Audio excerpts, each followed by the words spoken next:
सभी को नमस्कार। मैं Mangal Meena, assistant professor of chemistry, आप सभी का ऑनलाइन क्लास में हार्दिक स्वागत करता हूं। आज हम बात करेंगे अमालगमेशन ऑफ कंपनीज में परचेज कंसिडरेशन कैसे निकालते हैं। पहले अपन परचेज कंसिडरेशन के बारे में समझेंगे कि जब परचेजिंग कंपनी और सेलिंग कंपनी के अंदर अमालगमेशन की डील होती है तो परचेजिंग कंपनी सेलिंग कंपनी को इस बिजनेस परचेज करने के बदले में कुछ राशि देती है। तो उसके द्वारा जो भी राशि दी जाती है वो परचेज कंसिडरेशन कहलाता है। मान लो पी लिमिटेड एक परचेजिंग कंपनी है और एस लिमिटेड एक सेलिंग कंपनी है।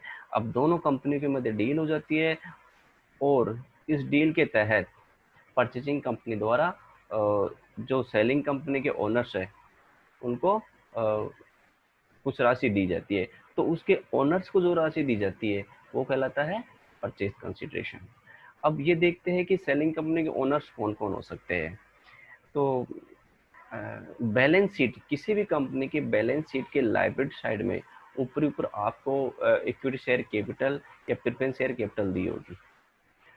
तो लायबिलिटी साइड में जो इक्विटी शेयर कैपिटल और प्रेफरेंस शेयर कैपिटल होती है तो वो जो तो वही कंपनी के ओनर कहलाते हैं। इसके अलावा जो लायबिलिटी साइड जो डिवेंचर्स है, क्रेडिटर्स है, वो कंपनी के मालिक नहीं कहलाते हैं।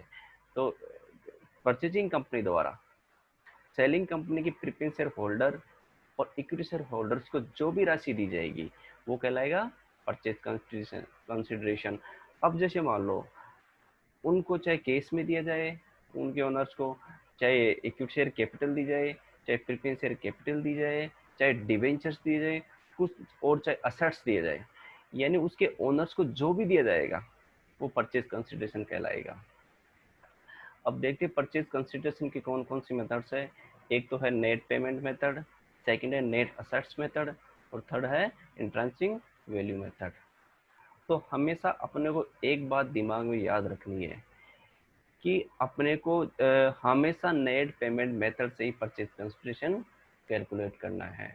यदि अपने को कुछ इन्फॉर्मेशन नहीं दी गई है और उन इन्फॉर्मेशन के अभाव में नेट पेमेंट मेथड से परचेज कंसिडरेशन निकालना पॉसिबल नहीं है तो ही अपने को नेट असेट्स मेथड को यूज में लेना है, वरना हमेशा अपने को नेट पेमेंट मेथड ही यूज में लेना है।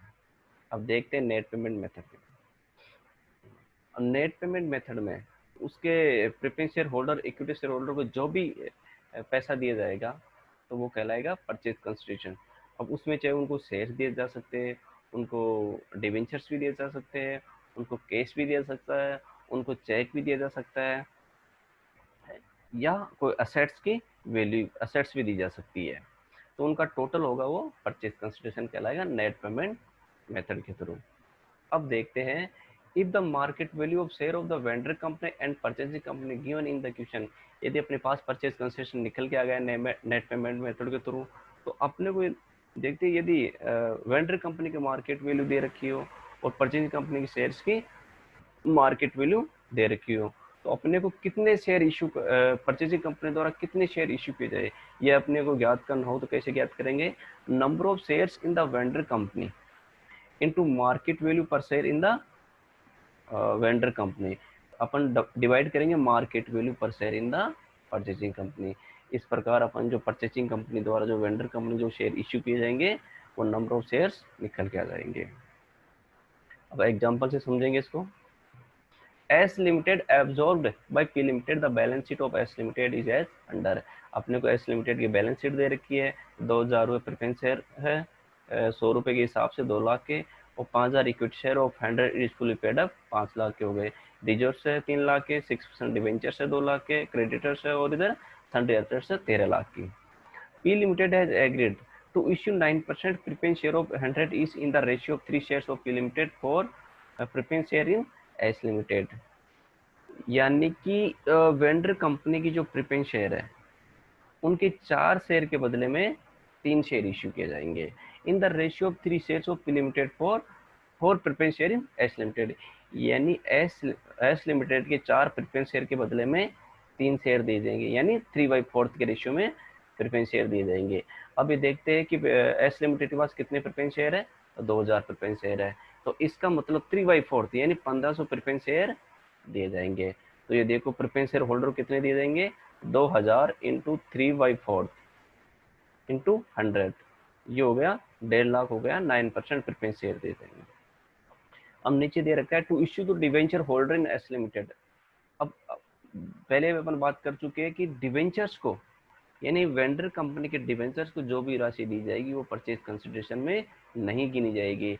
यानी कि प्रेफरेंस शेयर होल्डर और इक्विटी शेयर होल्डर यही कंपनी के मालिक होते हैं, और इन होल्डर्स को जो, चाहे उनको केस दिया जाए, चाहे शेयर्स दिया जाए, चाहे डिवेंचर्स भी दिया जाए, चाहे असेट्स दी जाए, उन प्रेफरेंस शेयर होल्डर या इक्विटी शेयर होल्डर को जो भी राशि दी जाएगी वो परचेज कंसिडरेशन में शामिल होगी।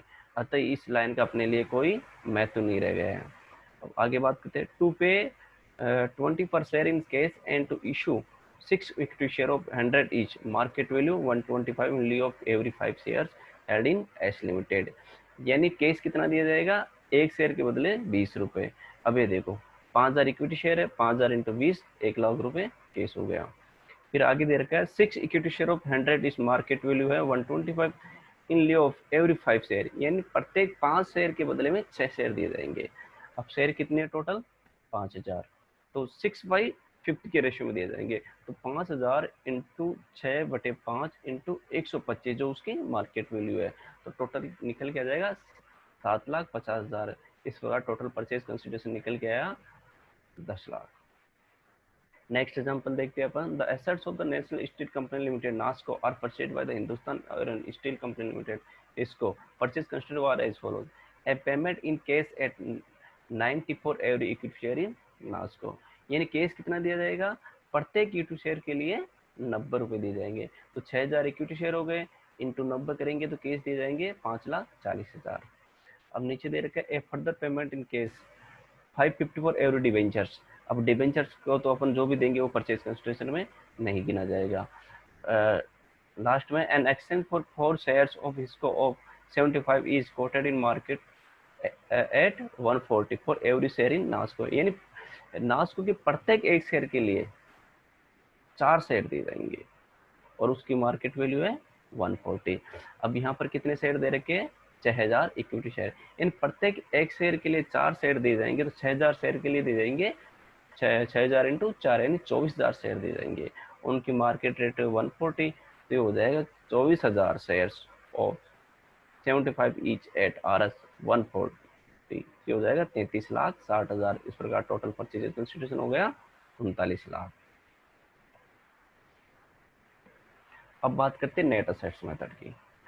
Assets taken by purchaser at market value excluding fictitious assets and losses, यानी fictitious assets and losses को छोड़कर जो भी assets purchasing कंपनी द्वारा ली जाएगी उसमें से अपन घटाएंगे outside liability taken by purchaser at market value।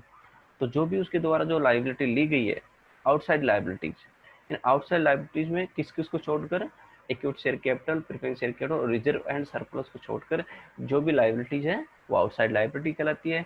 तो असेट्स में से लाइबिलिटीज का टोटल घटाएंगे तो अपने पास परचेज कंसिडरेशन निकल के आ जाएगा।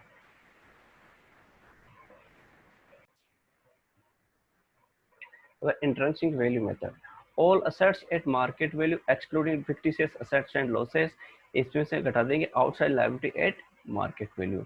जैसे अपन नेट असेट्स मेथड में देखे थे वैसे इसमें ऑल असेट्स जो मार्केट वैल्यू है उसमें से लायबिलिटीज घटा देंगे आउटसाइड लायबिलिटी। इसके बाद में जो भी आएगा उसमें प्रेफरेंस शेयर होल्डर क्लेम भी घटा देंगे। अब प्रेफरेंस शेयर होल्डर क्लेम में क्या क्या हो सकता है, प्रपोज प्रेफरेंस शेयर डिविडेंड हो सकता है, premium redemption of preference share हो सकता है। तो प्रेफरेंस शेयर के होल्डर क्लेम भी कटा देगी। उसके बाद net assets available to equity share holder, in equity share holder का जो जो नेट असेट्स अवेलेबल होगी वो निकल के आ जाएगी। अब इसमें से क्या करेंगे, net assets available to equity share holders, इसमें नंबर ऑफ इक्विटी शेयर का भाग दे देंगे तो इंट्रिंसिक वैल्यू निकल के आ जाएगी।